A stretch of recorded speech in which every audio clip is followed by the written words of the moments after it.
হ্যাঁ ভাবি তো অনেক বড় মন মানুষের আছে আর ছোট গলার মানুষ আমি তাল ওরা না হইতেছে এই না হই এই না হইলে অর্ধেক কই? দিয়ে দিছে। ও আজ তালের পিঠা কতক্ষণে খায় আমি না হলে কিন্তু তার না কোন ভাদ্র মাসে খায় তালের পিঠা যে কোনো সময় খাওয়া দাওয়া শীতে খায় ভাদ্র মাসে খায় যে কালে জোগাড় করে কিলি সাইকেলই খায় হয় এমন না উনি না আমি কি আমার মায়ের বাহে জীবনে খাওয়াই নাই তাহলে না না তালের পিঠা আসলে এটা গ্রাম অঞ্চলেই বেশিরভাগ চলে আর এই গ্রাম অঞ্চলের মানুষে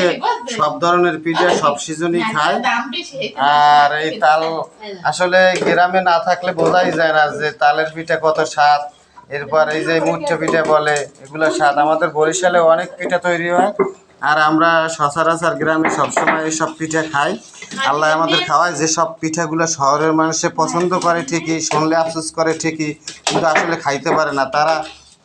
শহরে এরকমের তাল এসব কিছু নারকেল এসবগুলো খাওয়ার সময় পায় না ব্যস্ততার কারণে